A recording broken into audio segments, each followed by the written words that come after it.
Paano nga ba i-confirm ang ating identity doon sa Facebook? Napakahalaga nito kaibigan kasi nga ito ang basihan ni Facebook kung sakaling nawawala ang ating Facebook account o nakalimutan ang password o kaya nahack ang ating Facebook account ay ma-access natin ang ating Facebook account gamit ang mga valid IDs na ating isisend doon sa Facebook. So, kung interesado ka sa ating video kaibigan, pakiclick naman ang follow button at isubscribe mo na rin ako para personal mo kong ma-message sa mga ganito nating mga tutorial. So, tara, let's go! I-open mo lang ang iyong Facebook kaibigan at itap itong tatlong lines ibabaw ng iyong Facebook. Tap itong gear icon settings at itap itong Meta account center. Then dito itap natin itong password and security. So itap natin itong two-factor authentication. Then tap mo lang yung Facebook account mo at dito ilagay mo lang yung password. At pag nalagay mo na yung password, i-continue mo lang.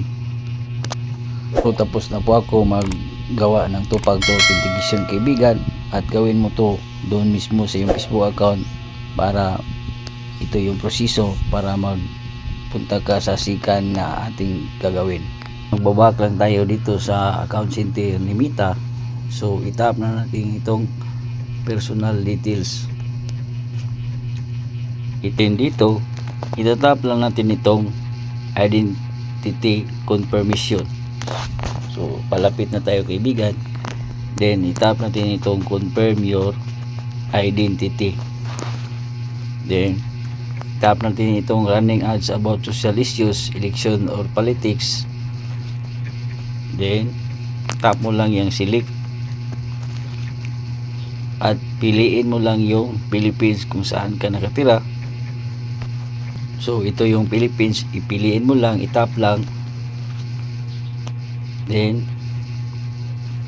at dito ito yung sinasabi ko na maglagay tayo ng ID. Dapat naka-sign up ka doon sa total two-factor authentication kaibigan doon ginawa natin kaina. So naka-sign up na ako at ito na ang lalabas, personal ID or notarized document. You can either upload copy of your IDs, download and take it notary public o notarized. Ibig sabihin mga ID na mga legal o yung mga mapilis na legal ang ating i-upload dito. So tap lang natin itong next, continue. Then itap natin itong personal ID or notarized document. Pipili tayo ng dalawa dito. Kung may ID ka, pwede mo i-upload na legal or form notarized ay pwede din. So piliin lang natin itong upload ID. Then tap natin itong next.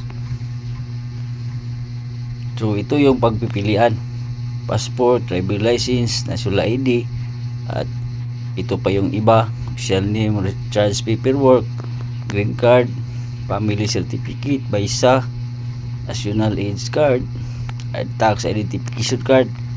O kung wala dito ang yung mga wala ka dito sa mga ID, ay pwede ka doon sa tax ay sa notarized document. So pipiliin natin yung national ID kasi nga national ID ang meron tayo. Tap natin tong check, then tap next, take a photo of your ID. So get started lang tayo.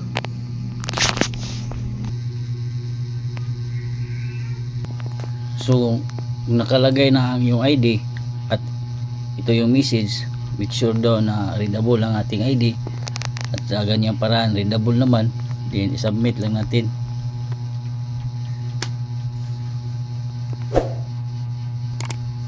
Yan, makikita natin na identify confirmation in progress.